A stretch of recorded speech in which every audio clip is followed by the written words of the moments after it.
Revise ese reloj, señor. La voz clara de una niña de 4 años, la hija del ama de llaves, resonó de pronto en el despacho privado del jefe de la organización, Alejandro Moretti. Nadie podría entender por qué una niña tan pequeña se quedaría ahí parada, mirando el reloj de pared con una expresión tan extrañamente seria en sus ojos. Sin embargo, por el simple hecho de que Alejandro decidió levantarse y comprobar lo que la pequeña decía, descubrió un secreto que había estado oculto justo frente a sus ojos todo este tiempo. Ese único instante no solo lo dejó helado y en silencio, sino que también desveló una verdad tan impactante y poderosa, como para derrumbar cada onza de confianza que alguna vez había depositado en sus seres más cercanos. Quédate con esta historia hasta el final, porque lo que sucede a continuación será algo que jamás podrías esperar. Alejandro se levantó de su silla sin hacer ruido. El cuero crujió suavemente bajo su peso, y luego quedó en silencio. Cruzó el estudio en 6 pasos medidos, de la forma en que un hombre cruza una habitación cuando no quiere alarmar a la personita que lo observa. El reloj colgaba sobre el aparador, en el mismo lugar donde había estado durante 22 años. Sus bordes tallados en nogal oscuro habían sido desgastados por las manos de su padre, y más tarde, por las suyas. El péndulo oscilaba con el mismo ritmo cansado que había mantenido desde que él tenía 16 años. Lo descolgó de la pared. Era más pesado de lo que recordaba. O tal vez, simplemente, había olvidado cuánto podía pesar un objeto cuando era la última cosa que tu padre había tocado. Lo recargó sobre el aparador. Sus dedos se movieron a lo largo de las familiares ranuras del respaldo de madera, buscando el pequeño pestillo que su propio padre había instalado. Abrió el panel. Adentro, los engranajes de bronce hicieron clic. Polvo. El leve olor a aceite viejo. Todo estaba como debía estar. Entonces, su pulgar rozó algo que no debería haber estado ahí. Un trozo de plástico, liso, frío, fijado con un pequeño pedazo de cinta de doble cara contra la pared interior de la caja, escondido justo detrás del resorte principal, donde ningún ojo ordinario miraría. Lo arrancó. El dispositivo era más pequeño que una moneda. Negro mate. Una única luz verde parpadeaba en su superficie. Lenta, paciente, como un latido esperando ser contado. Alguien había estado escuchando. ¿Por cuánto tiempo? Aún no lo sabía. Presionó el interruptor en un costado. La luz verde se apagó. Alejandro dejó el dispositivo sobre el aparador, junto al reloj abierto, y se quedó allí parado durante un largo momento. Su rostro no se inmutó.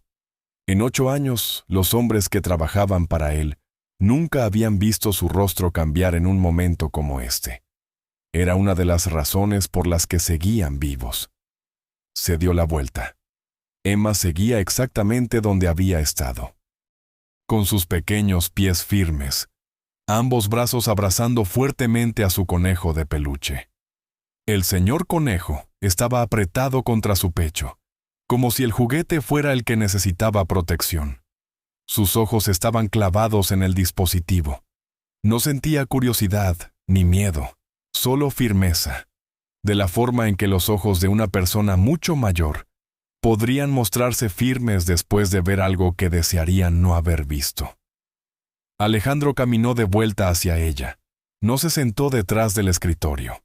No se irguió sobre ella para intimidarla. Puso una rodilla en el suelo para que su rostro quedara a la altura del de la niña, y suavizó su voz todo lo que pudo.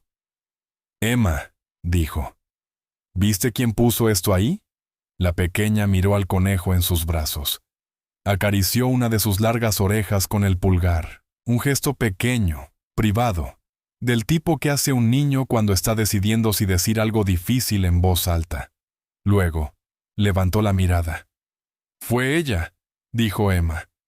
«La señora bonita, la que se va a casar con usted». Alejandro no reaccionó. Se había entrenado durante muchos años para no reaccionar en los momentos que importaban, pero en algún lugar profundo de su pecho, algo que había estado de pie durante mucho tiempo, dio un único y silencioso paso hacia atrás. ¿Estás segura, pequeña?, preguntó. Emma asintió, una vez y luego otra vez, con más firmeza. Estoy muy segura, señor. Debería mirar la cámara. Ella también la vio. Durante un largo segundo, Alejandro simplemente observó el rostro de la niña. No parpadeó, no apartó la mirada. Tenía 4 años, y le estaba diciendo la verdad exacta de la manera exacta en que la dice un niño. Sin adornos, sin dudas. Se puso de pie, caminó de regreso al escritorio, se sentó y encendió el monitor. Sus dedos se movieron a través de la carpeta de seguridad, con la fría eficiencia de un hombre haciendo algo que ha hecho 1000 veces antes. Cámara de la oficina, interior, miércoles. La ventana de reproducción se abrió. El cursor se detuvo sobre el botón de inicio, y ahí, por el lapso exacto de un respiro, Alejandro Moretti se permitió sentir miedo de lo que estaba a punto de ver. Hizo clic en reproducir. El código de tiempo en la esquina de la pantalla marcaba la tarde del miércoles, hace 2 días. Un día en el que recordaba claramente haber estado al otro lado de la ciudad. En la pantalla, la puerta del estudio se abrió. Isabela entró.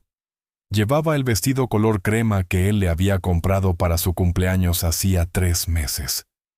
Tenía el cabello recogido. A primera vista, parecía una mujer que había entrado a dejarle una nota a su prometido en el escritorio. Pero no caminó hacia el escritorio. Cerró la puerta detrás de ella suavemente, rápidamente, y giró la cabeza para mirar hacia el pasillo vacío antes de que la puerta encajara con un clic. Esa única mirada le dijo a Alejandro más de lo que le dirían los siguientes 10 minutos de video. Era la mirada de una persona que no quería ser vista. Cruzó hacia el aparador debajo del reloj. Acercó la pequeña silla de lectura. Se subió a ella, apoyando una mano contra la pared para estabilizarse, y alcanzó la esfera de madera del reloj como si ya lo hubiera hecho antes. Lo había hecho antes. Sus dedos fueron directos al pestillo. No titubeó. No buscó. Abrió el panel. Sacó el pequeño dispositivo negro del bolsillo de su chaqueta. Lo presionó en la caja detrás del resorte principal y volvió a cerrar el panel. Todo el asunto tomó menos de 15 segundos. Se bajó, movió la silla exactamente a donde había estado. Se alisó el vestido. Luego, sacó su teléfono y marcó un número. El micrófono de la cámara captó su voz. Fina, calmada, profesional. «Ya está», dijo. «No sospecha nada». Una pausa. Ella escuchaba. Asintió una vez a quien fuera que estuviera hablando al otro lado. Y entonces, una pequeña sonrisa asomó en la comisura de sus labios. «Después de la boda», dijo, «todo será más fácil». Escuchó de nuevo. Luego se rió, una risa baja, íntima, y Alejandro escuchó, saliendo de los altavoces de su propia computadora, un sonido que conocía desde hacía 2 años. Era la risa que ella le dedicaba cuando él decía algo inteligente, la risa en la que él había confiado cada vez que ella se la había ofrecido. El video terminó. Alejandro no se movió. Sus manos descansaban sobre el escritorio exactamente donde habían estado cuando comenzó la reproducción. Su respiración no había cambiado. Solo un músculo en la esquina de su mandíbula se tensó una vez y luego volvió a la normalidad. Cerró la ventana. Giró en su silla para mirar a Emma, quien seguía de pie a unos pasos de distancia, aún sosteniendo al señor Conejo contra su pecho, aún mirándolo con esa quietud silenciosa y adulta que no pertenecía al rostro de una niña de 4 años. Su voz, cuando habló, fue más firme de lo que esperaba. «Emma, a partir de este momento, lo que viste y lo que acabamos de ver, se queda entre tú y yo. Ni tu madre, ni nadie más. ¿Lo entiendes?» La pequeña consideró esto por un momento. Luego, asintió lentamente. «¿Como un secreto?», preguntó. Sí, dijo Alejandro, como un secreto. 3 golpes suaves resonaron en la puerta del estudio. La voz de una mujer, cálida y familiar, flotó a través de la madera. Alejandro, ¿sigues trabajando, mi amor? Era Isabela. Él se movió sin desperdiciar un segundo. Deslizó el dispositivo de escucha en el cajón superior. Giró la pequeña llave de bronce y se la guardó en el bolsillo. Hizo un gesto hacia la puerta lateral que conducía al pasillo privado, el pasaje del servicio, y Emma, comprendiendo sin que se lo dijeran, se deslizó por ella y la cerró silenciosamente detrás de sí. Alejandro se arregló la chaqueta. «Adelante», dijo. La puerta se abrió, e Isabela entró al estudio con la misma sonrisa cálida y natural que había llevado cada noche durante los últimos 2 años. Alejandro le devolvió la sonrisa. Isabela cruzó el estudio con la gracia silenciosa que siempre aportaba a cada habitación. En su mano derecha sostenía una pequeña taza de porcelana, café negro, sin azúcar, tal como él lo tomaba después de las 8. Se detuvo junto a su silla y apoyó su mano libre en el hombro de él. Sus dedos se sentían cálidos a través de la tela de su chaqueta. «Estás trabajando hasta muy tarde otra vez», dijo suavemente. «Te traje algo. No dormirás esta noche si sigues así». Dejó la taza en el borde del escritorio. La porcelana hizo un leve sonido contra la madera. Alejandro no respondió. No se volvió a mirarla. En cambio, observó el reflejo del rostro de ella en la oscura superficie del monitor apagado. Y ahí, por una fracción de segundo, vio cómo sus ojos se movían.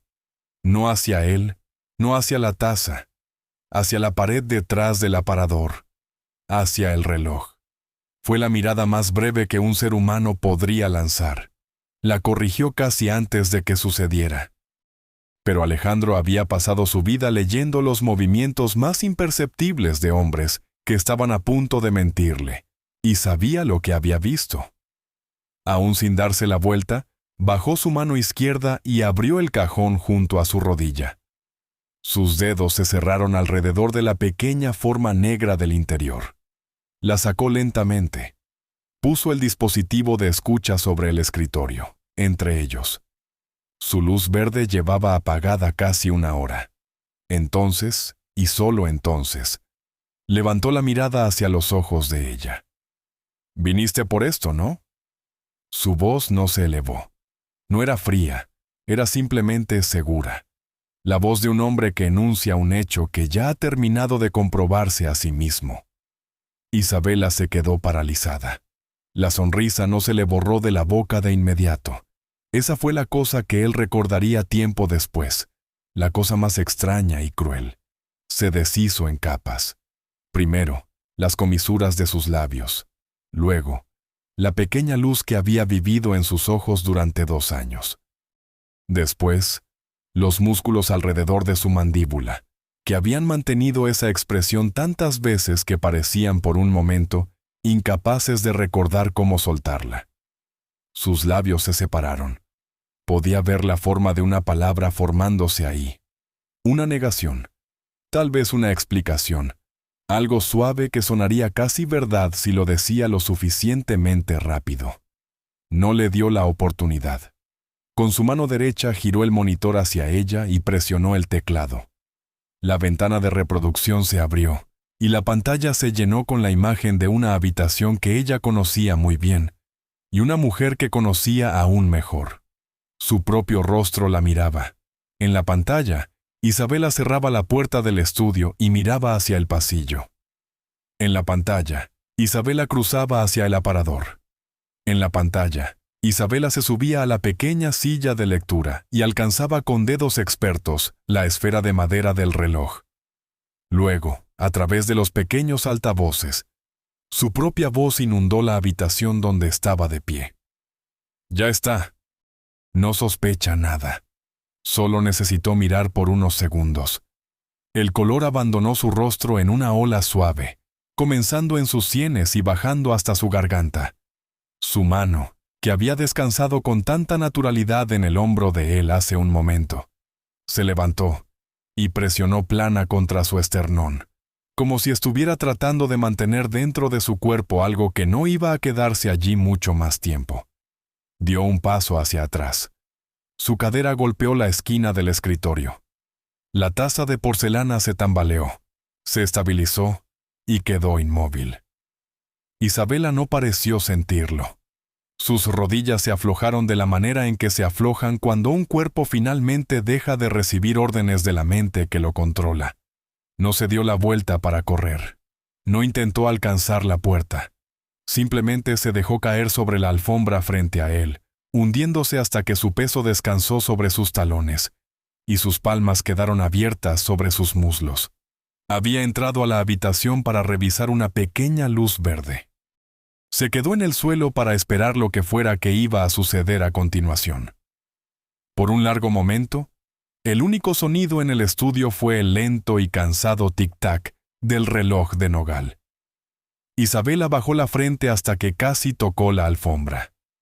Sus manos, que habían estado abiertas sobre sus muslos, se cerraron hacia adentro. Sus hombros comenzaron a temblar. «Mátame», susurró. La palabra salió pequeña, apenas más que un aliento, pero llenó la habitación. «Te traicioné. Lo merezco. Por favor, Alejandro, hazlo rápido. Hazlo aquí. No pelearé contigo». Alejandro no se movió, no se levantó, no caminó alrededor del escritorio, no le ofreció su mano, se quedó observándola, el hombre que había construido un imperio en los muelles de Veracruz de la nada, usando solo disciplina y paciencia.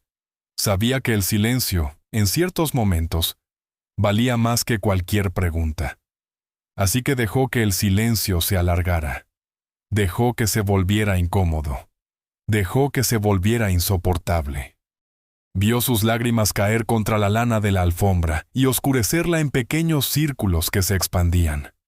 Solo entonces habló. ¿Por qué? Una sola palabra, apenas pronunciada. No una exigencia, sino una apertura. Ella negó con la cabeza contra la alfombra. Su llanto se volvió más áspero. No hay ninguna razón. Lo hice yo sola. Fui codiciosa. Me compraron. ¿Quién te compró? Ella negó con la cabeza. ¿Quién te dijo que colocaras el dispositivo?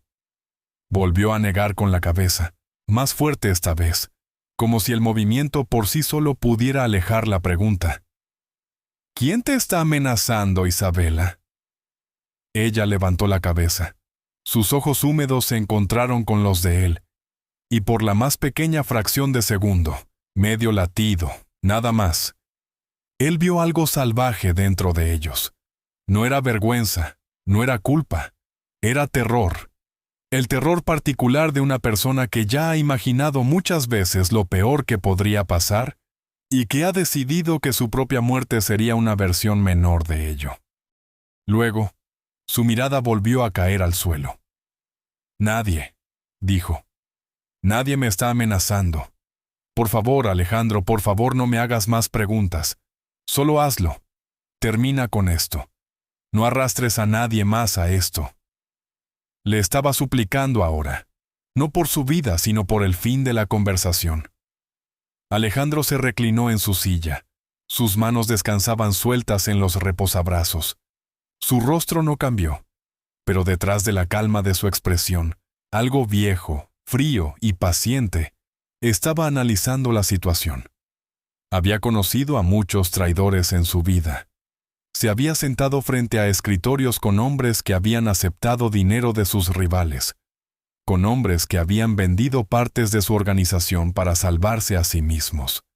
Los había visto mentir, los había visto suplicar, los había visto correr. Ninguno de ellos se había arrodillado jamás sobre una alfombra pidiendo que lo mataran rápidamente para que nadie más fuera arrastrado a la historia. Un traidor real clama inocencia. Un traidor real inventa una coartada. Un traidor real intenta negociar, explicar, culpar a alguien más débil que él. Isabela estaba haciendo todo lo contrario. Estaba cerrando cada puerta. Estaba construyendo un muro alrededor de un nombre que preferiría morir antes que pronunciar. Estaba protegiendo a alguien, y quienquiera que fuera ese alguien, tenía más miedo de perderlo a él que de perder su propia vida. Comprendió en ese momento que si la presionaba ahora, si le gritaba, si levantaba la mano, si hacía tan solo una pregunta de más, ella se sellaría para siempre. Dejaría que la matara antes de darle un nombre. Ese sería un error que él no podría deshacer. Se inclinó hacia adelante. No la tocó. Presionó el pequeño botón de bronce del intercomunicador incrustado en la esquina de su escritorio. «Marco», dijo. Su voz era baja, equilibrada, absolutamente calmada. «Ven al estudio». «Ahora». Soltó el botón. Luego esperó, viendo a la mujer en el suelo llorar sobre una alfombra que su madre había elegido 30 años atrás. Marco llegó en menos de 90 segundos. Abrió la puerta del estudio sin llamar, porque se le había dado permiso hace mucho tiempo de no llamar nunca cuando lo llamaba esa voz. Entró y sus ojos barrieron la habitación en un movimiento limpio. El escritorio, el monitor aún girado hacia afuera, el pequeño dispositivo negro descansando entre los dos, y la mujer arrodillada sobre la alfombra con su vestido color crema. No hizo ni una sola pregunta.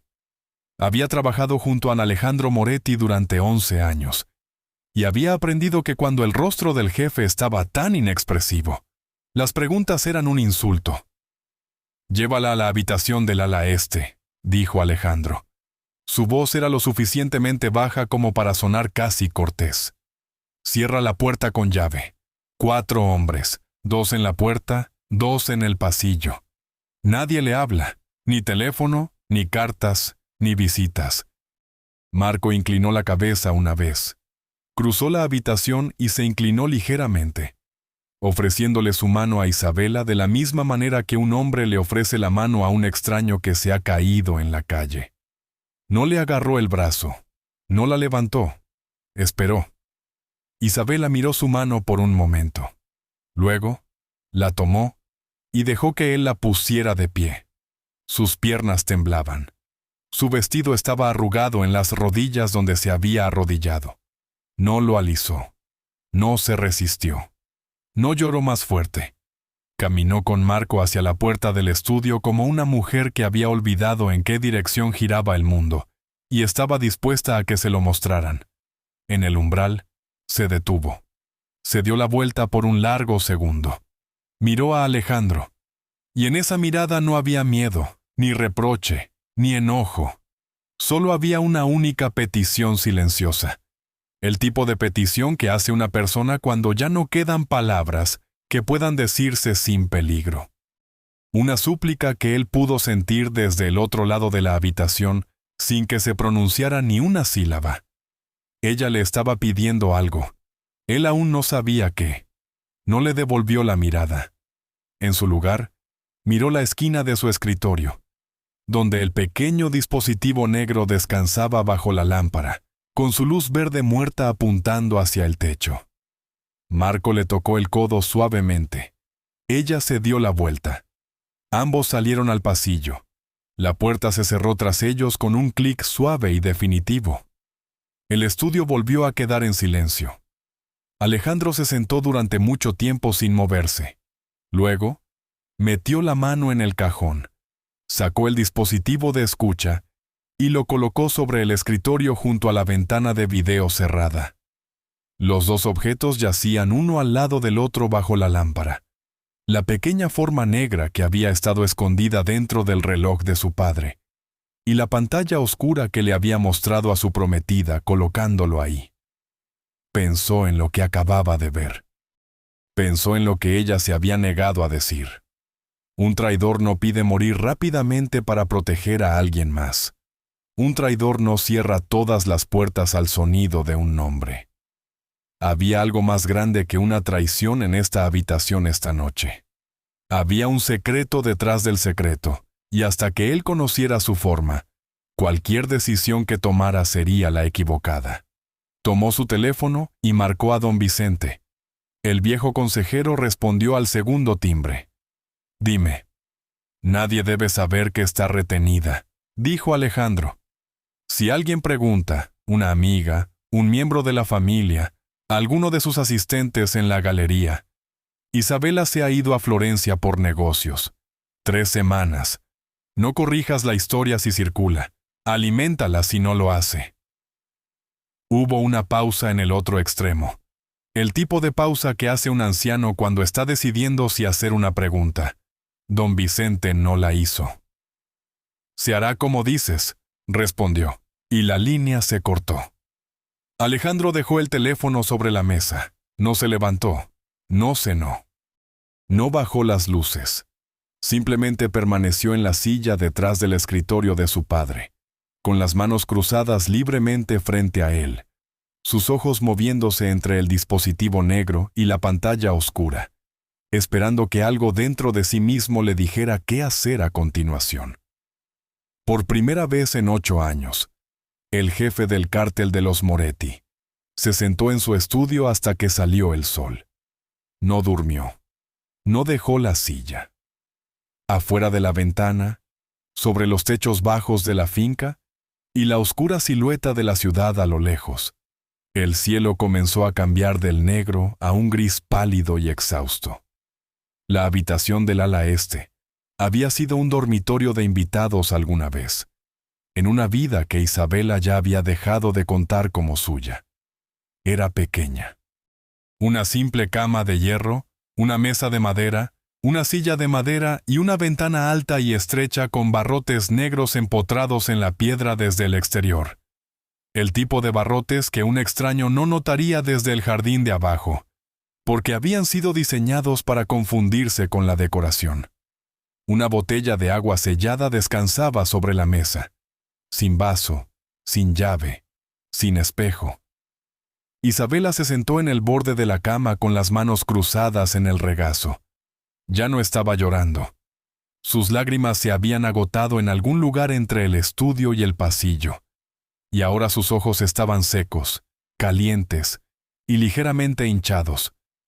Su vestido color crema estaba arrugado. La correa de uno de sus zapatos se había soltado. No la arregló. La casa estaba en silencio a su alrededor. No un silencio verdaderamente vacío. Podía escuchar el leve sonido de 2 hombres respirando al otro lado de la puerta. Era el silencio de un lugar que había decidido, por el momento, que ella ya no formaba parte de su vida. Alejandro lo sabía. Sabía todo lo que necesitaba saber para acabar con ella esta misma noche, y sin embargo, no lo había hecho. Esa era la idea a la que su mente seguía dándole vueltas una y otra vez, como una piedra en un bolsillo. Había visto el video con ella en la habitación. Le había sostenido la mirada mientras su propia voz salía de los altavoces. Y aún así, cuando llegó el momento, no había desenfundado un arma. No había llamado a un auto para que la llevaran a un lugar apartado. La había puesto en una habitación con una cama y una botella de agua. No lo entendía. Se había preparado, a lo largo de 3 semanas de imaginarlo, para recibir una bala. No se había preparado para una piedad que no podía permitirse aceptar. Su mente retrocedió, de la forma en que una mente magullada siempre retrocede. 3 semanas atrás, 2 de la mañana, el teléfono en la mesa de noche vibrando contra la madera. Un número desconocido. Había respondido porque Clara era joven, y los jóvenes se meten en problemas a las 2 de la mañana. E Isabela había contestado cada llamada tardía de un número desconocido durante los últimos 22 años, como lo hace una hermana mayor. La voz al otro lado no había sido Clara. Había sido un hombre, baja, sin prisas, casi educada. Tu hermana está con nosotros. Harás exactamente lo que te digamos. Si le dices a Alejandro, si vas a la policía, si acudes a cualquier persona, te enviaremos uno de sus dedos cada semana hasta que no le quede ninguno. ¿Entiendes lo que te estoy diciendo, Isabela? Luego, detrás de la voz de él, pequeña, lejana e inconfundible. Clara sollozando, una sola palabra ahogada. El propio nombre de Isabela, pronunciado como una oración por una chica que solía robarle el lápiz labial y esconderse dentro de su armario durante las tormentas eléctricas. La fotografía había llegado por mensaje de texto 60 segundos después. Clara en una habitación con poca luz, con las muñecas atadas a los brazos de una silla de madera. Una tira de cinta gris sobre la boca, con los ojos hinchados de tanto llorar. La iluminación era barata. La pared detrás de ella era de cemento desnudo. Durante 3 semanas, Isabela había hecho lo que le dijeron. Había colocado el dispositivo. Había fotografiado los papeles del escritorio de Alejandro. Había dejado pequeños mensajes doblados en un buzón oxidado en el extremo más alejado del bosque de Chapultepec. Y se había alejado sin mirar atrás. Cada vez se había odiado más a sí misma. Cada vez se había dicho lo mismo. Un día más, y Clara sigue viva. Ahora, Alejandro lo sabía. Si ella hablaba, matarían a Clara antes de que se pusiera el sol el domingo. Eso no era un miedo. Eso era aritmética. Si se mantenía en silencio, Alejandro tomaría una decisión con el tiempo y decidiría en contra de ella. Había elegido el silencio. Lo había elegido en el estudio de rodillas, cuando él le hizo 3 preguntas silenciosas, y ella se negó a las 3. Lo elegiría de nuevo esta mañana si tuviera que hacerlo. Isabela giró la cabeza hacia la ventana, más allá de los barrotes negros, sobre el muro bajo de piedra de la finca y los tejados de la ciudad más allá. El cielo estaba empezando a cambiar. El horizonte llevaba una fina y pálida línea de oro. Podría, pensó con calma, ser el último amanecer que vería en su vida. Lo vio llegar. La luz de la mañana llegó al estudio cerca de las 7. Alejandro no se dio cuenta al principio. Seguía en la misma silla, con el mismo traje de la noche anterior, mirando la misma imagen congelada en el monitor. La pequeña figura de Isabela de pie sobre la silla de lectura, con una mano apoyada en la pared y la otra abriendo la esfera de madera del reloj. Había visto el video 10 veces. Lo vería de nuevo. No había tocado la bandeja del desayuno que don Vicente había dejado afuera de la puerta. No había respondido a los 3 mensajes de su teléfono. Le había ordenado a la casa, a través de una sola línea de intercomunicador, que no debía ser interrumpido, y nadie se había atrevido a desafiar esa instrucción. Cada vez que se reproducía el video, buscaba algo diferente. Las primeras 3 veces, miró sus manos, esperando verlas temblar. No temblaban. Las 3 siguientes, observó sus ojos en busca de los pequeños movimientos involuntarios que marcan a una persona bajo coacción. Una mirada a la puerta, una pausa, una respiración contenida demasiado tiempo. Sus ojos se mantuvieron en el reloj. Trabajó sin dudar. Probó con el audio. Su voz, cuando habló por teléfono, era suave, profesional, casi aburrida. Para el 7º visionado, observaba sus hombros. Para el 9º, miraba la pequeña vena en la base de su garganta. Para el 10º, se había quedado sin lugares donde mirar. Nada en la grabación probaba que estaba siendo forzada, y sin embargo, sentado allí en el gris silencio matutino del estudio de su padre, Alejandro Moretti no podía sacudirse la sensación de que estaba viendo a una mujer interpretar un papel para una cámara que sabía que la estaba grabando. El instinto, en su línea de trabajo, era lo que lo había mantenido con vida cuando las pruebas le habían fallado. Su instinto no estaba gritando. Estaba hablando muy suavemente desde un lugar dentro de su pecho, que nunca antes se había equivocado. Algo faltaba en la imagen. Alguien faltaba en la imagen. Un golpe suave resonó en la puerta. Luego, sin esperar, se abrió lo suficiente como para que la voz cuidadosa de una mujer se colara a través de ella. «Señor Moretti, perdóneme, solo venía a sacudir el escritorio. No sabía que todavía estaba. Él levantó la vista. Sofía estaba en el umbral de la puerta con una pequeña canasta de trapos de limpieza pegada a su costado. Tenía el cabello oscuro recogido hacia atrás y las mangas arremangadas hasta el codo. Lo vio. La mandíbula sin afeitar, el hueco oscuro debajo de sus ojos, el traje que había llevado puesto ayer, e inmediatamente bajó la mirada y comenzó a retroceder. «Señora Rossi, pase. Trabaje». Ella dudó. Luego asintió y se movió silenciosamente hacia el interior de la habitación, con su pequeña hija siguiéndola pegada a su cadera, con el señor Conejo presionado contra su pecho. Sofía se acercó al aparador sin hacer un sonido. Emma se quedó unos pasos detrás de su madre y estudió al hombre detrás del escritorio con la atención franca y sin prisas de alguien que aún no había aprendido que a los adultos no les gusta que los miren fijo. Ladeó la cabeza. «Tío Alejandro», dijo Emma, «¿estás triste?» Algo en el rostro de él se movió antes de que pudiera detenerlo. No era exactamente una sonrisa, pero era lo más parecido a una que había llegado a su boca en 24 horas. «Estoy pensando, Emma. Eso es todo». «¿Estás pensando en la señora bonita?» Él se quedó completamente inmóvil. Puso las palmas de sus manos sobre el escritorio y centró toda su atención en la niña. «¿Por qué me preguntas eso, pequeña?» Emma se encogió de un hombrito. «Porque ayer la vi llorar en la biblioteca cuando estaba jugando a las escondidas». El aire de la mañana en el estudio pareció, por un momento, hacerse más delgado. Sofía levantó la vista del aparador, levemente alarmada, pero Alejandro levantó una mano sin mirarla. Un pequeño gesto que significaba: «Todo está bien, no la interrumpas». Sofía bajó los ojos de nuevo y continuó su trabajo. Alejandro se inclinó hacia adelante. Su voz, cuando finalmente habló, fue tan cuidadosa como la de un hombre colocando un vaso de cristal sobre una mesa rota. «Emma, ¿escuchaste lo que estaba diciendo?»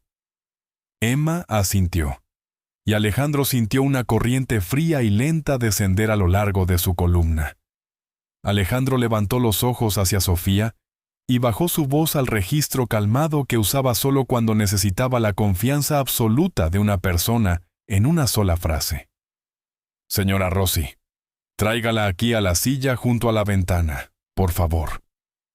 Sofía dejó el trapo y fue de inmediato. No preguntó nada. «Fui a la biblioteca porque la cortina roja grande junto a la ventana es el mejor lugar. Nadie mira nunca detrás de ella. Me subí al banco bajito para hacerme pequeñita bajo la cortina y que mis pies no se vieran». Lo miró en busca de confirmación. Alejandro asintió una vez. «Entonces la puerta se abrió», dijo Emma, «y la señora bonita entró. No me vio. Cerró la puerta muy calladita. Así».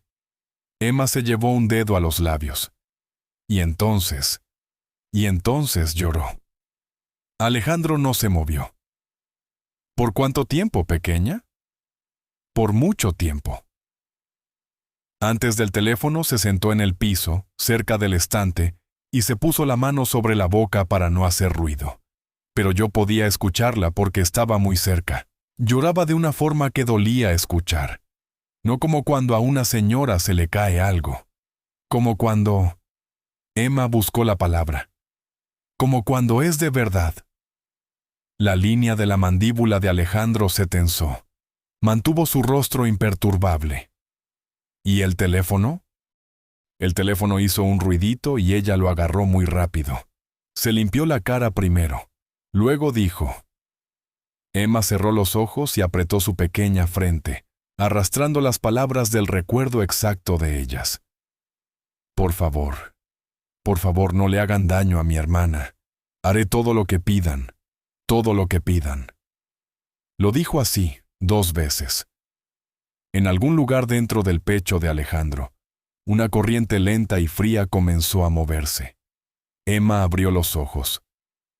«Pensé que tal vez estaba fingiendo, tío Alejandro, como en una película. pero sus lágrimas eran de las de verdad. Y luego se agachó. Emma inclinó su pequeño cuerpo hacia adelante en la silla para mostrar a qué se refería. De rodillas, hasta el piso, con el teléfono todavía en la oreja. La sangre en las venas de Alejandro pareció ralentizarse. Una pieza de un mapa que había estado leyendo mal durante 3 semanas se deslizó silenciosamente hacia una posición diferente. Isabela tenía una hermana. Su nombre era Clara. Clara tenía 22 años, estudiaba pintura, e Isabela le había dicho hacía 3 semanas durante la cena, con la misma sonrisa fácil que usaba para todo, que Clara se había ido a Florencia por un semestre en la academia. Nadie llora de rodillas en el suelo de una biblioteca por una hermana que está a salvo en Florencia. Atrajo el aire lentamente por la nariz y lo exhaló en silencio. «Gracias, Emma», dijo. «Muchas gracias». Apoyó una mano por un momento en la cabeza suave del señor Conejo. «Ahora, ¿recuerdas lo que hablamos anoche sobre el secreto?» «Sí, este es otro». «El mismo, de hecho. No le has dicho a tu madre. No le has dicho a nadie y no lo harás, sin importar quién pregunte. Solo a mí, como un detective». «Como un detective, tío Alejandro». «Exactamente». Emma asintió, satisfecha. Sofía, de pie un paso cuidadoso detrás de ellos, miró a su hija y al hombre arrodillado junto al sillón de cuero, y entendió que estaba escuchando algo que no estaba destinada a entender. No hizo preguntas. Había aprendido, en el año tranquilo que había pasado dentro de esta casa, que no entender era la mejor manera de mantenerse a salvo bajo este techo.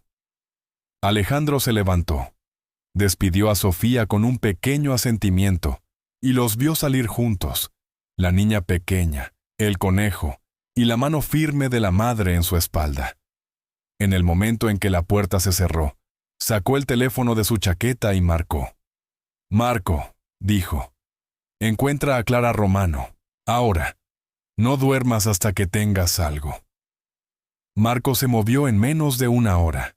Era el tipo de hombre que hacía su mejor trabajo cuando las instrucciones eran cortas, y el tiempo lo era aún más. Salió de la finca a las 9 de la mañana en su camioneta, hizo 3 llamadas desde el asiento delantero antes de cruzar el viaducto, y para las 10, tenía a 3 de sus hombres en 3 direcciones diferentes, cada uno con una pieza de la misma pregunta. El primero revisó los registros de vuelo. Isabela le había dicho a la familia que había llevado a Clara al Aeropuerto Internacional de la Ciudad de México para su viaje a Florencia. Una historia que había repetido en la cena, en el desayuno, de pasada. Siempre de la misma forma, siempre con el mismo detalle casual sobre la pequeña maleta en la cafetería del aeropuerto. El hombre de Marco debía encontrar el manifiesto de pasajeros de todos los vuelos directos y con conexión a Florencia, 7 días antes y 7 días después de esa fecha, y buscar un nombre en particular. El segundo apuntó a Italia. Manejó los teléfonos en un italiano cuidadoso y cortés. Un amigo de la familia, comprobando la llegada de una joven, con la esperanza de enviar flores a su dormitorio. Llamó a la oficina de administración de la academia. Llamó a las 2 residencias que usaban la mayoría de los estudiantes de intercambio. Llamó a una pequeña pensión donde la familia Romano había reservado una habitación el año anterior. Ninguno de ellos había oído hablar nunca de Clara Romano. No tenían reserva, registro de clases ni pagos archivados. El tercero fue a la oficina de seguridad de la Terminal 2 del aeropuerto con un favor que Marco había pasado años construyendo. Solicitó las grabaciones de las cámaras interiores de hacía 3 semanas, entre las 6 de la mañana y el mediodía.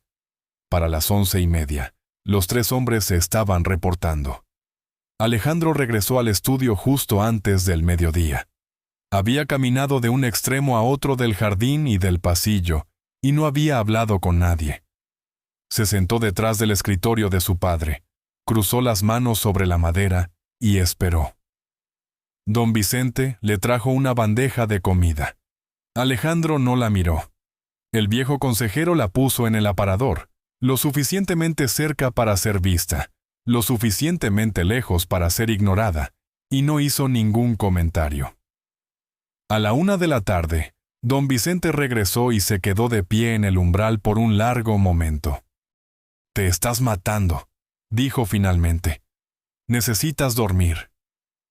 «Primero necesito saber». Don Vicente cruzó hacia la silla de cuero frente al escritorio, y se dejó caer en ella con el cuidado lento de un hombre que pasaba de los 60, y se había ganado el derecho de sentarse sin pedir permiso. Estudió el rostro de Alejandro bajo la pálida luz de la tarde. «¿Crees que es inocente?» Alejandro no respondió de inmediato. Miró sus propias manos. «Creo que le tiene más miedo a algo que a mí», dijo. «Y eso significa que no era libre cuando hizo lo que hizo». Don Vicente asintió lentamente. No dijo que sí. No dijo que no. Su rostro curtido mantenía la calma de un hombre que había visto demasiadas vidas como para discutir con una hipótesis. «Eres hijo de tu padre, Alejandro. Tu padre era igual. Nunca mató a un hombre antes de entender por qué lo había hecho. Decía que el día que dejara de hacerse esa pregunta, sería el día en que merecería que lo mataran a él». La boca del viejo consejero se curvó ligeramente. «¿Así que le preguntarás?» Alejandro soltó el aire lentamente. El anciano se levantó, dio unas palmadas al escritorio con la mano abierta. Un viejo gesto, el tipo de toque que un padre le da a una mesa antes de salir de la habitación, y salió. No cerró la puerta por completo. El reloj en la pared avanzó. Las 2, las 3. Alejandro no comió, no se levantó. Simplemente observó la sombra de la ventana arrastrarse por el piso. A las 4 en punto, su teléfono zumbó contra la madera. Lo contestó antes de la segunda vibración. «Marco». «Tengo algo», dijo Marco. Su voz era más baja de lo habitual. «Vas a querer ver esto en persona, no por teléfono, no a través de una pantalla». Hizo una pausa. «No son buenas noticias, jefe». La bodega en la zona industrial de Naucalpan se ocultaba detrás de una puerta sin marcas, en una calle llena de talleres mecánicos y almacenes clausurados. Alejandro había sido dueño del edificio durante 11 años. Nada de lo que se almacenaba adentro tenía nombre. Llegó a las 4. Marco ya estaba en la mesa de metal debajo del único foco colgado del techo. Había despejado la superficie. Sobre ella había colocado un delgado folder manila, una laptop abierta en un fotograma pausado de un video granulado, y una pequeña libreta llena de su propia y cuidadosa caligrafía. Alejandro cerró la puerta a sus espaldas y no se sentó. «Habla». Marco no desperdició palabras. Clara Romano nunca abordó ese vuelo. Nunca fue registrada en ningún dormitorio en Florencia. La academia no tiene registro de su solicitud, ni de su colegiatura, ni de su llegada. En lo que respecta a Italia, no existe. Giró la laptop. Alejandro se inclinó sobre la mesa. Las imágenes eran de las cámaras de seguridad del aeropuerto, tomadas hace 3 semanas, a las 9:40 de la mañana. La imagen era pálida y ligeramente sobreexpuesta cerca de los ventanales altos, como siempre ocurre en los videos de aeropuertos. Una joven entró en cuadro. Era pequeña, de cabello oscuro, vestida con un abrigo ligero, arrastrando una maleta blanda detrás de ella. A primera vista, parecía una de las cientos de estudiantes que pasaban por esa terminal todos los días. Marco golpeó la pantalla con 2 dedos. «Es ella, Clara Romano. Marca de tiempo, 9:42. Avanzó el video. La chica se sentó en la sala de espera. Revisó su teléfono. No fue a ninguna puerta de embarque. No hizo fila para seguridad. Se quedó sentada durante exactamente 25 minutos, con la maleta entre los tobillos y las manos cruzadas sobre su bolso, mirando hacia la entrada a sus espaldas cada pocos minutos. A las 10:07, 2 hombres entraron en el encuadre. Caminaron directamente hacia ella. No la saludaron, no gesticularon. Uno de ellos le dijo algo corto. Clara se puso de pie. El hombre más corpulento tomó el asa de su maleta. El otro apoyó una mano, muy suavemente, en la parte baja de la espalda de ella. El tipo de toque que desde lejos podría parecer que la guiaba, y de cerca no parecía nada bueno. Los tres salieron del encuadre juntos, caminando hacia las puertas que llevaban de regreso a la zona de recolección de pasajeros en la calle. Marco congeló la imagen en los dos hombres. «Acerca al de la derecha, jefe». Alejandro se inclinó más. Marco expandió el cuadro con 2 dedos. El rostro del hombre de la derecha se enfocó. Robusto, pálido, con un traje negro de corte que ningún hombre honesto pagaría jamás. Y ahí, recorriendo la longitud de su mandíbula desde la parte inferior de su oreja derecha, una cicatriz pálida, vieja, limpia y recta. Alejandro la reconoció de inmediato. «Vito Reyes», dijo. «Uno de los de Daniel Moretti». Marco asintió una vez. Rastreamos el auto. Una camioneta negra con placas robadas en Ecatepec, cambiadas 2 veces en el camino. Entró a un viejo almacén en los muelles de Pantaco. Ese almacén ha duplicado sus turnos de guardias en el exterior en las últimas 3 semanas. Entregas de comida a las 2 de la mañana. Cortinas cerradas en el segundo piso. Nada en ese lugar tiene sentido comercial. Alejandro se enderezó lentamente. No habló. Dio una vuelta alrededor de la mesa de metal, arrastrando una mano plana sobre la madera al pasar, y se detuvo donde había empezado. Sus ojos volvieron al rostro congelado en la pantalla. Daniel Moretti. No eran sangre, no eran familia, solo compartían el apellido, una coincidencia maldita.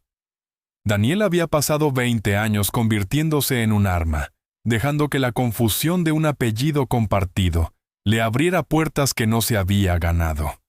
En 3 ocasiones diferentes durante la última década, había intentado apoderarse de la zona que controlaba Alejandro mediante métodos tradicionales. En 3 ocasiones diferentes, Alejandro le había respondido con silencio, con abogados, y con una muerte silenciosa en un lugar que Daniel nunca podría probar. Pero esta vez, Daniel no había enviado armas. Esta vez había enviado una llamada telefónica a las 2 de la mañana a una mujer que amaba a su hermana. Alejandro miró la cicatriz en la pantalla por un largo momento. Luego dijo muy suavemente, casi para sí mismo. Eligió el silencio para mantener con vida a su hermana. Se arrodilló sobre mi alfombra y me pidió que la matara rápido para que nadie más fuera arrastrado. Marco no dijo nada. Alejandro extendió la mano hacia el respaldo de la silla y tomó su abrigo. «Trae el auto», dijo. «Me voy a casa». Alejandro cruzó la puerta principal de la finca a las 7 de la noche. No se detuvo a hablar con don Vicente. No se quitó el abrigo. No cruzó el pasillo principal, donde la hija del ama de llaves probablemente estaba leyendo cerca de la ventana con un conejo bajo el brazo. Caminó por el largo pasillo interior hacia el ala este a un paso que no era ni lento ni apresurado. El paso de un hombre que ya ha decidido lo que va a hacer, y simplemente está cubriendo la distancia entre él mismo y la acción. Los 2 hombres en la puerta custodiada se enderezaron cuando lo vieron. Ninguno de los 2 dijo una palabra. Alejandro levantó una mano, un pequeño gesto silencioso que significaba «ábrela», y el más alto de los 2 giró la llave en la cerradura sin romper el contacto visual con el suelo. La pesada puerta se abrió hacia adentro. Isabela estaba sentada en el borde de la cama, de espaldas a la puerta. No había comido.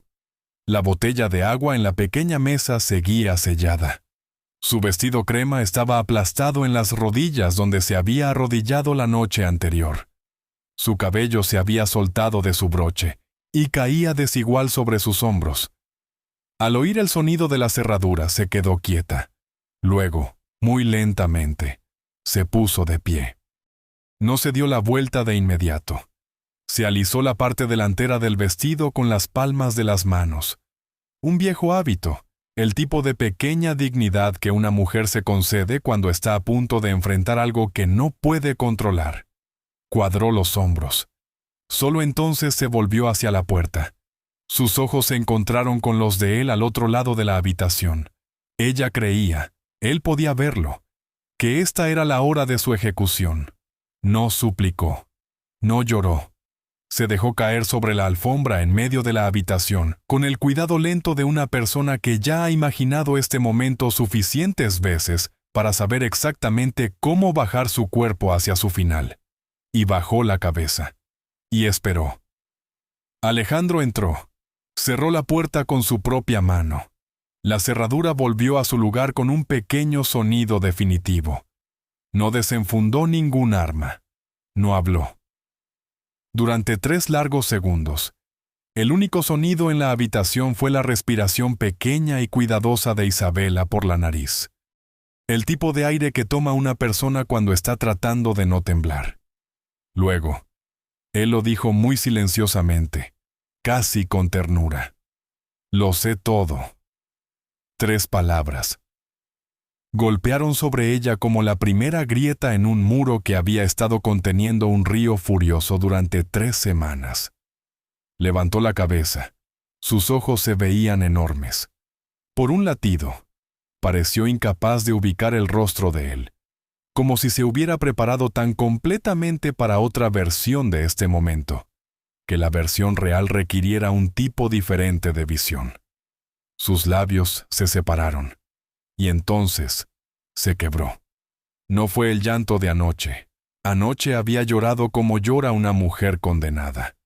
En silencio, contenida, disculpándose con la alfombra. Esto era diferente. Este era el sonido que hace una persona cuando la puerta contra la que se ha estado apoyando con todo su cuerpo durante semanas, de pronto cede, y cae hacia adelante en el vacío que había intentado mantener cerrado. Lloró sin cubrirse la cara. Lloró sin intentar hacerse más pequeña. Lloró de la manera en que llora un ser humano cuando, después de negarse a sí mismo el permiso durante tanto tiempo, alguien más finalmente se lo concede. Alejandro no cruzó la habitación. No la tocó. No hizo ninguna pregunta. Se quedó parado frente a la puerta cerrada con las manos sueltas a los costados y la dejó llorar. Había aprendido en su vida que algunos silencios eran más misericordiosos que cualquier palabra. Los hombros de Isabela temblaban. Intentó hablar 2 veces y falló. La tercera vez, a través de un aliento desgarrado, logró articular la única frase que importaba, la que le decía que entendía a qué se refería él. «Lo sabes», dijo. Sobre Clara. Alejandro asintió una vez. Isabela le contó todo. No se guardó nada. No eligió sus palabras.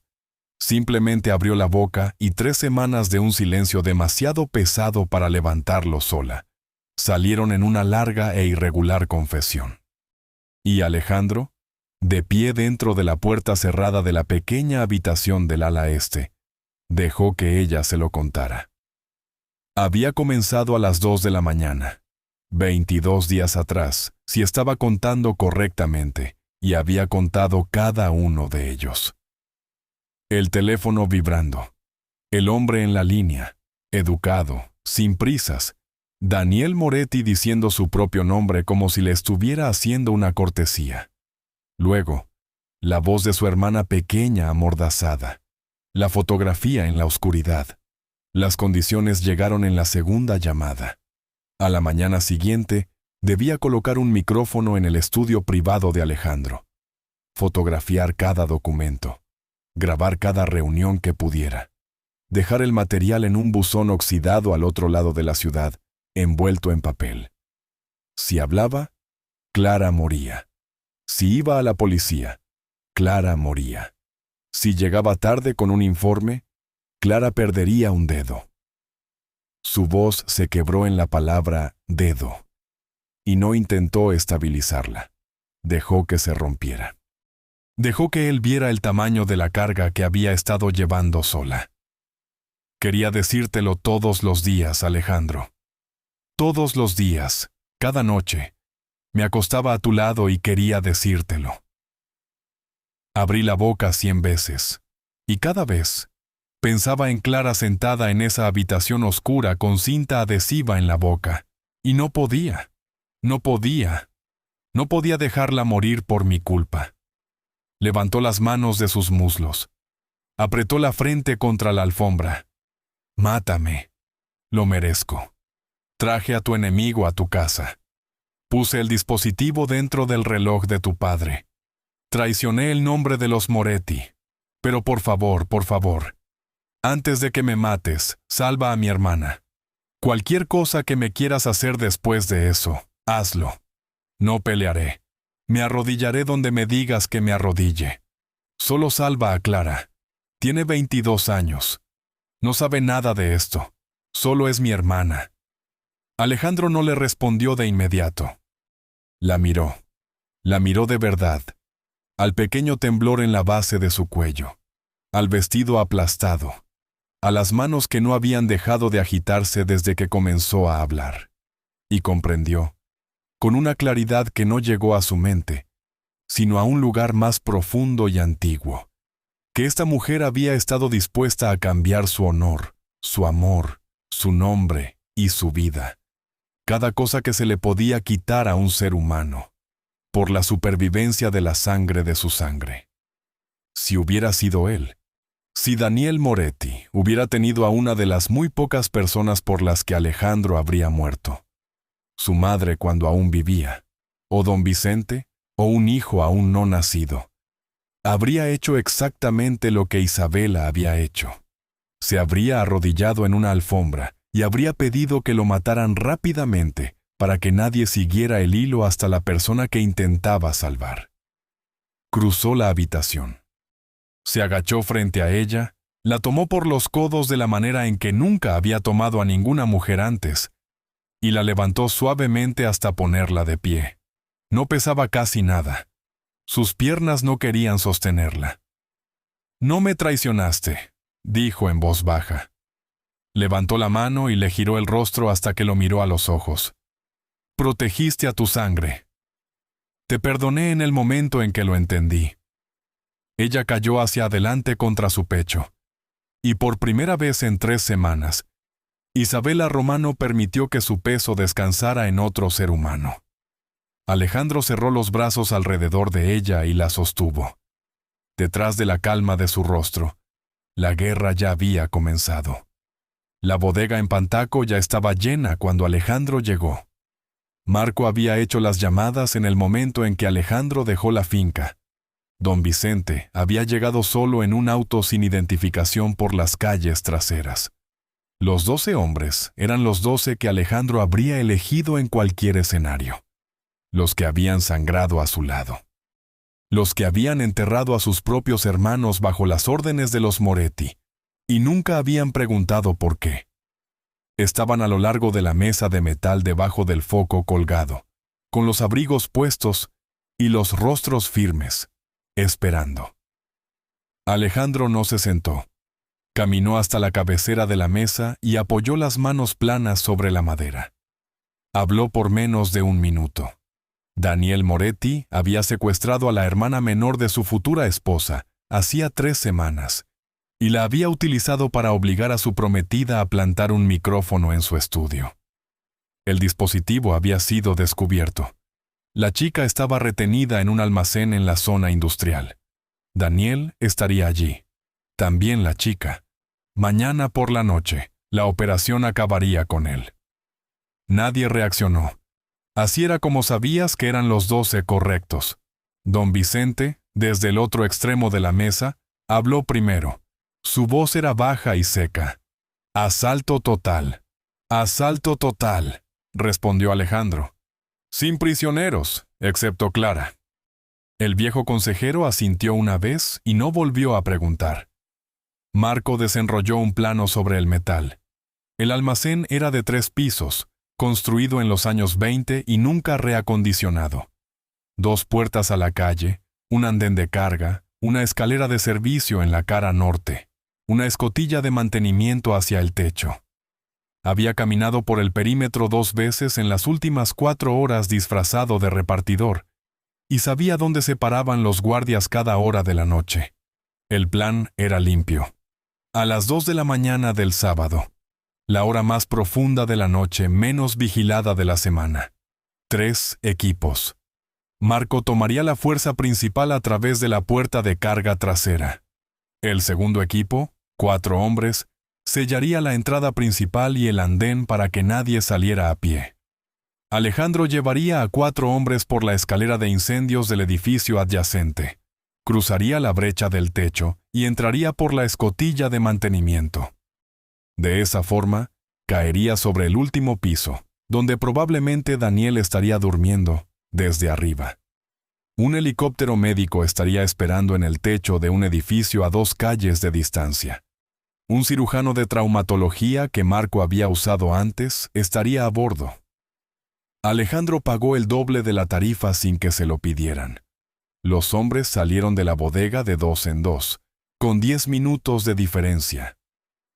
Alejandro detuvo a don Vicente en la puerta con un pequeño movimiento de la mano. «Sofía y la niña», dijo. «Llévalas a la casa de seguridad en Valle de Bravo esta noche. No les digas nada, ni la razón ni el tiempo. Solo llévatelas». Don Vicente tampoco necesitaba explicaciones. «Estará hecho en 1 hora». Alejandro regresó conduciendo a la finca. Entró por la puerta principal a las 9:40 y fue directamente a la cocina, donde Sofía estaba doblando una pequeña pila de manteles limpios, con el cuidado tranquilo y sin prisas que aportaba a todo lo que hacía. Levantó la vista. Leyó el rostro de él en un segundo y bajó la ropa blanca. «Señora Rossi», dijo él, «hay peligro. Es solo por unos días. Usted y Emma serán trasladadas esta noche. Don Vicente las llevará. Por favor, no lo retrase». Ella no preguntó por qué, no preguntó a dónde. Simplemente inclinó la cabeza en una pequeña y grave reverencia. El tipo de reverencia que da una mujer cuando ya ha aceptado muchas cosas en su vida y ha aprendido a no gastar su aliento en las cosas que no puede cambiar. «Sí, señor. Gracias». 20 minutos después, en el patio empedrado, el auto negro esperaba con la puerta trasera abierta. Sofía llevaba una maleta pequeña. Emma sostenía la mano de su madre con un pequeño puño y al señor Conejo con el otro. La niña se detuvo justo antes de llegar al auto. Soltó la mano de su madre y corrió los últimos pasos hacia Alejandro, que había salido a despedirlas. Le tendió el conejo. «Tome, por favor», le dijo. «Él lo protegerá». Alejandro puso una rodilla en la grava y tomó al señor Conejo entre sus manos. Era pequeño, suave, absurdo. Un conejo de peluche con una oreja suelta y ojos hechos de hilo. No dijo nada por un momento. Luego metió el conejo con cuidado dentro del bolsillo de su abrigo, pegado al pecho, y lo sostuvo ahí muy fuerte a través de la tela mientras el auto negro arrancaba y desaparecía en la oscuridad de la noche. A las 2:15 de la mañana del sábado, 3 camionetas negras giraron hacia un callejón de servicio a 2 calles de Pantaco y apagaron los faros. Los motores murieron uno tras otro. Nadie habló. Alejandro salió al asfalto mojado. Isabela salió después de él. Le había suplicado durante toda la tarde. Él se había negado 3 veces, en 3 habitaciones diferentes de la finca, con 3 tonos de voz distintos. Ella lo había seguido desde la cocina hasta el pasillo, al estudio, y había rechazado cada negativa con silencio. Al final, él mismo le había puesto el delgado chaleco antibalas, le había ajustado las correas con sus propias manos y le había bajado de nuevo el sencillo vestido blanco sobre él. Había elegido el vestido a propósito. «Para que cuando me vea en la oscuridad», había dicho Isabela, «sepa que soy yo». Ahora en el callejón, tenía el cabello recogido y tirante contra el cráneo. Su rostro estaba en calma. No había dormido. Alejandro le tomó la mano en la azotea del edificio adyacente, justo antes de cruzar la brecha. No apretó. Simplemente la sostuvo una vez, con firmeza. «No te alejes de mí a más de 5 pasos», dijo, «por nada». Ella asintió. A las 2:30 en punto, a 4 cuadras de distancia, el hombro de Marco se estrelló contra la puerta de carga trasera. La madera se partió limpiamente a lo largo de las viejas bisagras. Marco estaba adentro antes de que el sonido terminara de viajar. Detrás de él, sus 4 hombres fluyeron a través de la abertura en una sola línea practicada. 4 minutos después, empezaron los disparos. No fue una pelea en el sentido real de la palabra. Los hombres de Daniel se habían vuelto perezosos dentro de su propio éxito. La mitad de ellos estaban durmiendo en catres en la esquina de la planta baja. 2 más estaban fumando en el andén de carga, y ni siquiera escucharon caer la puerta hasta que ya estaban en el suelo. El resto intentó alcanzar armas que debieron haber mantenido más cerca, y no fueron lo suficientemente rápidos. Las balas perforaron las delgadas paredes de madera de los paneles interiores. Las astillas volaron a la tenue luz naranja de los focos.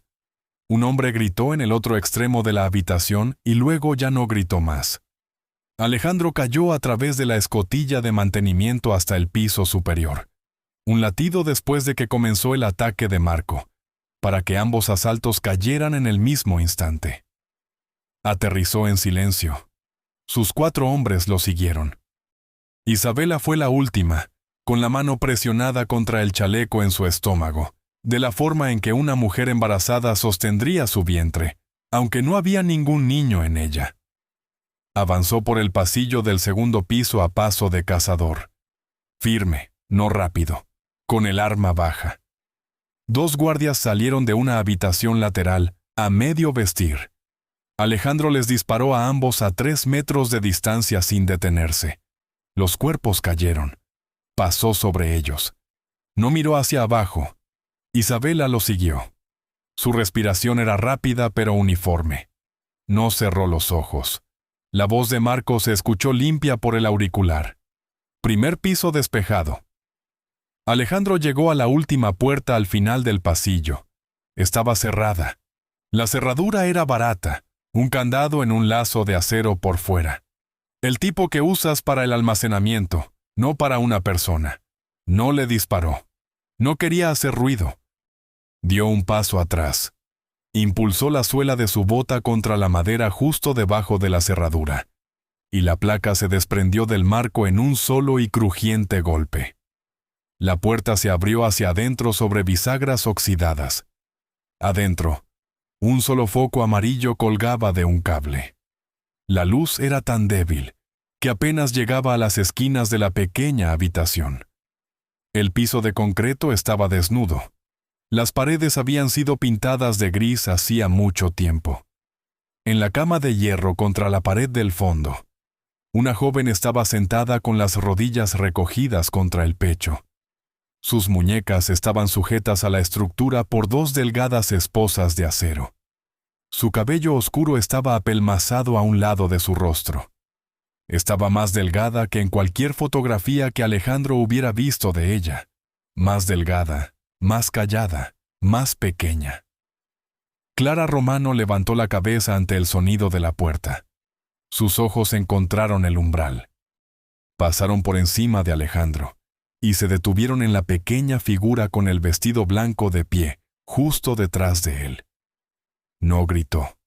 No dijo el nombre de su hermana. Tal vez había olvidado cómo hacer ambas cosas. Todo su cuerpo comenzó a temblar. Alejandro cruzó la pequeña habitación en 3 zancadas. No habló. Se arrodilló junto a la cama, sacó la pequeña pinza cortacandados del interior de su abrigo y trabajó la cuchilla contra el pasador de la primera esposa. El acero cedió con un pequeño y cansado clic. Luego la segunda. Las muñecas de Clara quedaron libres. No pudo bajarlas de inmediato. Sus brazos se quedaron levantados en la posición en la que habían estado bloqueados. Memoria muscular de 3 semanas de cautiverio reteniéndola, hasta que Isabela cruzó el resto del espacio entre ellas, y suavemente, con sus propias manos temblorosas. Empujó las muñecas de su hermana hacia su regazo. Entonces, Clara se derrumbó sobre ella. Isabela la atrapó. Las dos hermanas se fundieron en el borde de la cama de hierro como dos mitades de algo que había sido arrancado, y finalmente era devuelto a su propia forma. Clara hundió el rostro en el cuello de Isabela. Isabela no emitió ningún sonido en absoluto. Su mano acunó la nuca de su hermana y no se movió. Alejandro las miró por exactamente un latido. Luego retrocedió, porque el corazón no era lo que necesitaba usar a continuación. Clara estaba muy delgada, del tipo de delgadez que crecía dentro de una habitación pequeña en el transcurso de semanas. Había un moretón fresco a lo largo de su pómulo izquierdo. Sus muñecas estaban en carne viva donde habían estado las esposas, pero respiraba. Estaba viva. La voz de Marco llegó a través del auricular, tensa y directa. Daniel está en el tercero. Está intentando llegar a la salida del techo. Alejandro presionó el pequeño transmisor en su cuello. Llévense a Clara abajo. Entrégasela a Marco. Isabela se queda con ella. No esperó confirmación. Ya se estaba moviendo hacia la puerta. La escalera al tercer piso era estrecha y estaba a oscuras. Los focos de los descansos habían sido desenroscados, ya fuera por Daniel o por sus hombres. Alejandro subió a oscuras con el arma baja, escuchando los sonidos por encima de él. Lo escuchó 2 tramos arriba. Pasos rápidos, desiguales. El patrón de un hombre que se estaba quedando sin opciones, y aún no lo había aceptado. Salió al tercer piso a un espacio amplio y vacío que alguna vez había sido un taller abierto. Las motas de polvo colgaban en la pálida luz de una sola ventana alta. El aire olía a metal frío. Daniel Moretti estaba parado a 5 metros de la escotilla de salida hacia el techo. Tenía una pequeña pistola en la mano derecha. Su rostro estaba más pálido de lo que jamás había estado en las fotos de vigilancia, pero su boca se curvó en una pequeña sonrisa despectiva en el momento en que sus ojos se posaron en el hombre que lo había seguido. «Alejandro Moretti», dijo. Su voz era más firme que su color. «Por fin. Me he preguntado todos estos años cuándo nos encontraríamos finalmente en la misma habitación. Y aquí estás. Mírala a ella». Inclinó la cabeza levemente. Interpretó bien su papel, ¿no? Alejandro no respondió. Levantó el arma en un movimiento suave. «No lo hagas», dijo Daniel rápidamente. «¿Crees que vine aquí solo? Mira hacia arriba». Alejandro no miró. Su dedo comenzó a apretarse en el gatillo. En ese instante, desde la escalera detrás de él, se escuchó el sonido de un paso. Isabela. No se había quedado con Clara. Había puesto a su hermana en manos de los hombres de Marco en el primer piso, y había subido las escaleras oscuras tras él, sin permiso y sin dudar. Irrumpió por la puerta del taller. «¡Alejandro!». Su voz se arrancó del pecho. Al otro lado de la calle, en el techo plano de grava del almacén vecino, un pequeño punto láser rojo se alzó en la oscuridad. Tembló por una fracción de segundo, mientras el francotirador estabilizaba la respiración. Luego se posó, en silencio, exactamente en el centro de la espalda de Alejandro Moretti. Isabela vio el punto rojo antes que él. Se elevó en la oscuridad del taller como una pequeña criatura viviente, y se posó entre los omóplatos, justo donde descansaba su corazón al otro lado de las costillas. No volvió a gritar. No hubo tiempo para gritar. Su cuerpo se movió antes de que su mente le diera permiso. No pensó. No eligió. No calculó la distancia, ni el ángulo, ni el costo. Simplemente se impulsó con sus pies descalzos. Había perdido uno de sus zapatos en las escaleras, y se lanzó a través del espacio vacío entre ellos. En algún lugar del techo de enfrente, un rifle disparó. El sonido llegó plano, seco y muy lejano. Isabela golpeó la espalda de Alejandro en el instante exacto en que la bala lo alcanzó. Chocó contra él en bloque, su hombro contra el hombro de él, su pecho contra su columna, y el disparo que había sido destinado al centro de la espalda de Alejandro desgarró en su lugar la carne del hombro derecho de Isabela. Atravesó el delgado chaleco antibalas, en un ángulo que ningún chaleco estaba hecho para detener, y se enterró profundamente dentro de su pecho. Cayeron juntos. Alejandro sintió que el peso de ella se desplomaba sobre él un latido antes de que su mente entendiera por qué estaba ahí. Se retorció a mitad de la caída. 20 años de instinto. 20 años de no dejarse caer jamás, sin saber qué había debajo de él. Y la atrapó contra sí mismo justo al impactar contra el piso de concreto. Su vestido blanco ya estaba cambiando de color. Sucedió más rápido de lo que habría creído posible, si no lo hubiera visto con sus propios ojos. La mancha se extendió desde debajo de su clavícula, en un círculo oscuro que se agrandaba, y luego un segundo círculo más abajo. Y luego los dos se unieron, y todo el frente del vestido ya no era blanco.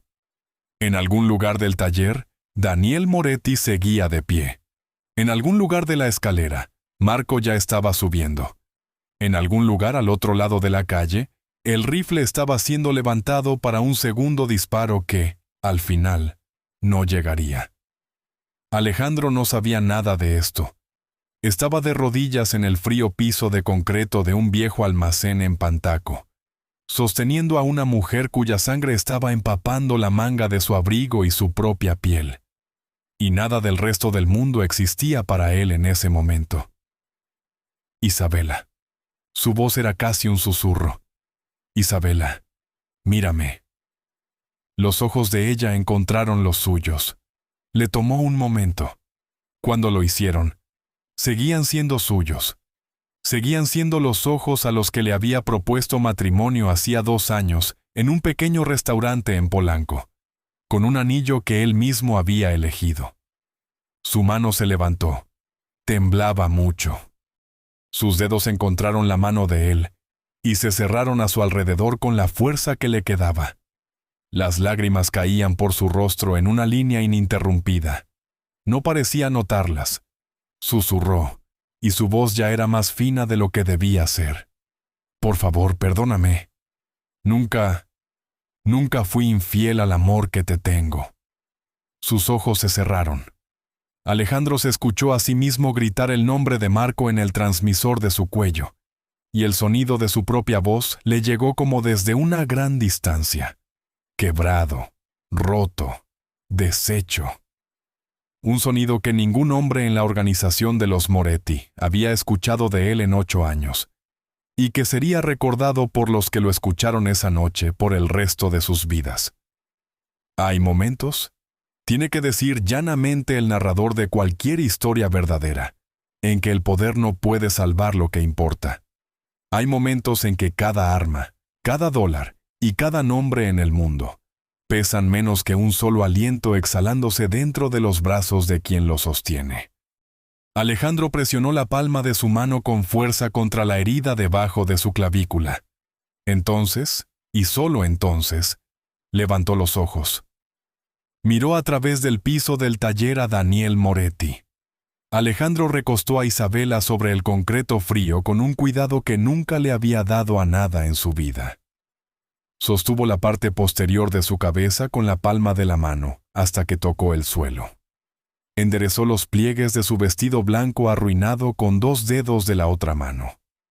Luego, metió la mano en el interior de su abrigo y sacó el pequeño conejo de peluche que había estado descansando contra su propio corazón desde que dejaron el patio de la finca. Puso al señor conejo en la mano derecha abierta de Isabela y cerró los dedos de ella alrededor de una de sus largas y suaves orejas. ¿No dijo nada? No había palabras para lo que significaba ese gesto. Era una pequeña promesa hecha con un objeto absurdo. De un hombre que había pasado su vida negándose a hacer promesas, a una mujer cuya sangre seguía extendiéndose debajo de ella. Luego se puso de pie. Se volvió para encarar a Daniel Moretti. Lo que Daniel vio en los ojos de Alejandro en ese momento no fue a un hombre, no fue al jefe de una organización criminal, no fue el cálculo, la disciplina o la cuidadosa y mesurada frialdad que había hecho que el apellido Moretti fuera temido en todo el territorio. Era algo más antiguo y más simple, una furia pura y sin forma que había estado sentada dentro del pecho de Alejandro durante 8 años, y a la que nunca, hasta este momento, se le había dado una razón para salir. Daniel levantó su propia pistola. No fue lo suficientemente rápido. Alejandro disparó 3 veces, 2 balas en el pecho, altas y al centro, antes de que el brazo de Daniel se extendiera por completo. La tercera bala directo en la frente, limpia, antes de que el cuerpo empezara a caer. Daniel Moretti cayó hacia atrás sin hacer un sonido. Alejandro presionó el transmisor en su cuello. Su voz, cuando salió, volvió a ser fría. La voz del hombre que había entrado al almacén 1 hora antes. Pero en lo más profundo, debajo de la disciplina, había una fina grieta que nunca se cerraría del todo. Asalto total. Nadie sale vivo de este edificio. 15 minutos. Eso fue todo lo que tomó. La gente de Daniel estaba medio dormida, superada en número, y ahora, sin líder. Los equipos de Marco barrieron el segundo y tercer piso en un solo movimiento coordinado. Las balas resonaron brevemente y luego se detuvieron. Las puertas se abrieron y se cerraron. Para las 2:50 de la mañana, la organización de los Moretti ya no tenía rivales en esa zona de la ciudad. El francotirador del techo de enfrente no disparó una segunda vez. Ya estaba muerto. 2 de los hombres de Marco habían subido por la escalera de incendios de ese edificio 30 minutos antes de que comenzara la operación, y se le habían acercado por la espalda en la oscuridad, tomándolo sin hacer ruido. Marco llegó al tercer piso con Clara apretada contra su costado. Ella vio a su hermana en el concreto. Emitió un pequeño sonido en su garganta, alto y roto, y comenzó a correr hacia adelante. Alejandro la atrapó de la muñeca suavemente al pasar, y la sostuvo ahí por un momento para que Marco pudiera llegar a la radio. El helicóptero médico despegó del techo del edificio a 2 cuadras, y se movió por el cielo bajo de la ciudad.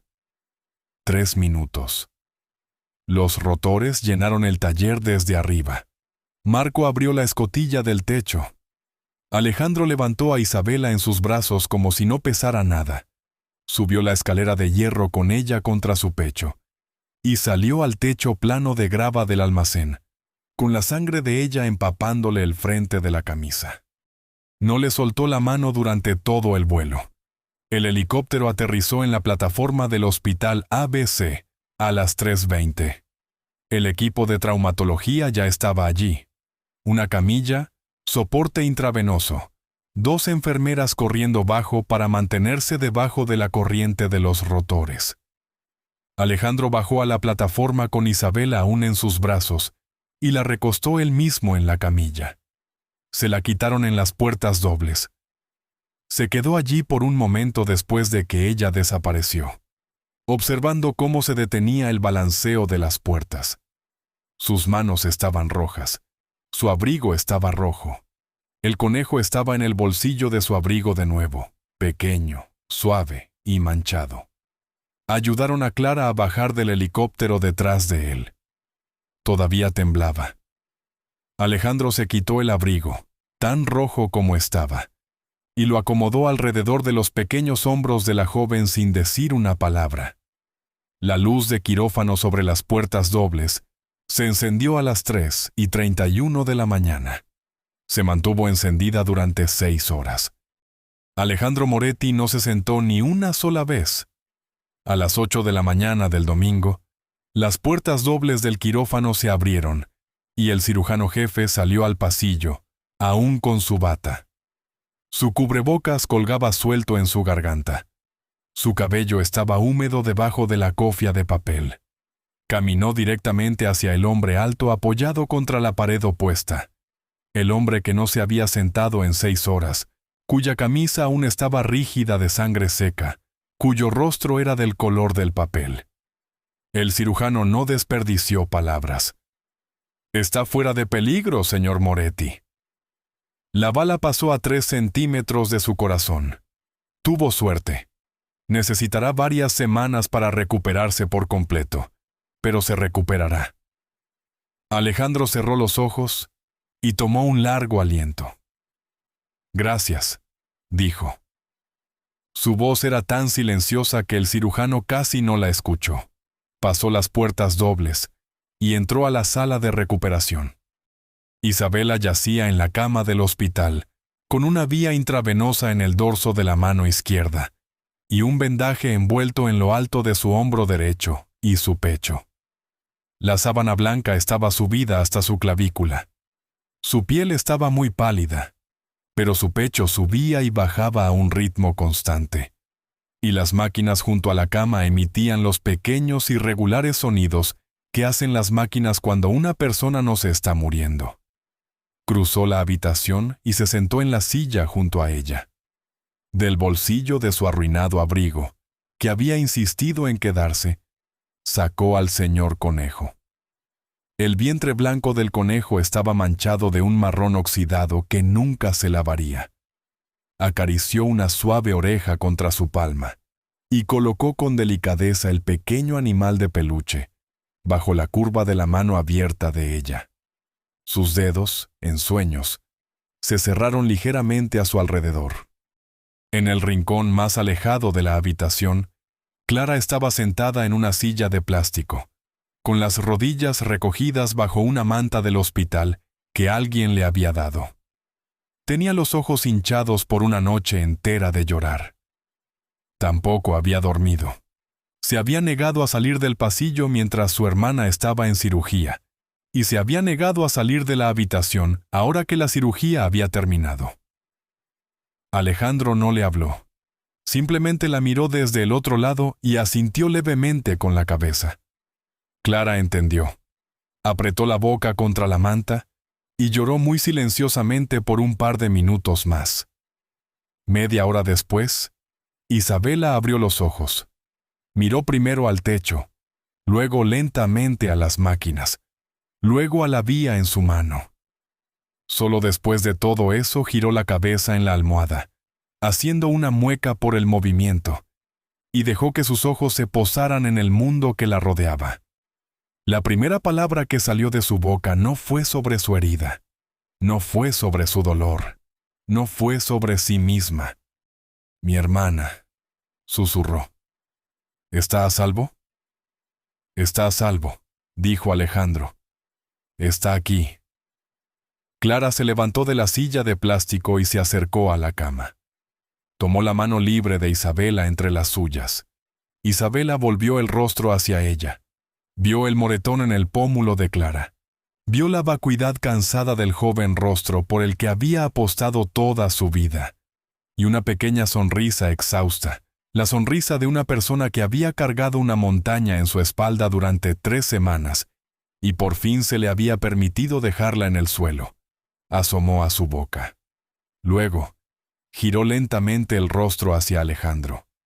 Las lágrimas comenzaron de nuevo. Silenciosas esta vez.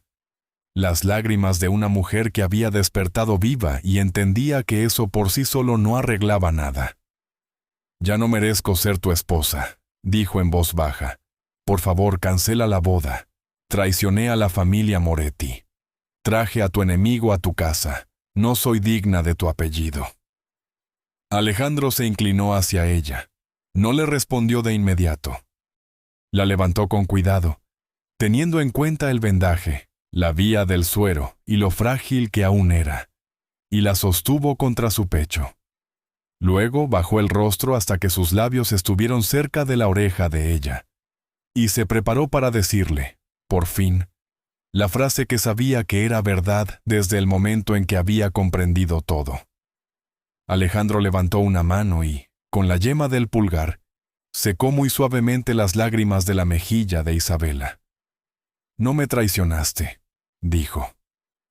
Su voz era baja y pareja, y cada palabra llevaba el peso de un hombre que había pensado en ellas durante muchas horas antes de pronunciarlas. Fuiste una hermana que estuvo dispuesta a renunciar a todo lo que tenía para salvar a la persona con la que compartía sangre. Si los roles se hubieran invertido, y hubiera sido alguien a quien yo amaba sentado en esa habitación oscura, habría hecho exactamente lo que tú hiciste. Te perdoné en el momento en que entendí la verdad, y eso no cambiará, Isabela. Nunca. Porque el amor que te tengo es real. Algo dentro de Isabela que se había mantenido en tensión durante 3 semanas, finalmente cedió. Lloró en el frente de su camisa sin nada de la contención que había guardado con tanta fuerza la noche anterior. Alejandro cerró los brazos a su alrededor con cuidado y hundió el rostro en su cabello. Junto a la cama, Clara se llevó el dorso de la mano a la boca y comenzó a llorar también. Ya no eran las lágrimas del miedo, sino las lágrimas más suaves de la gratitud.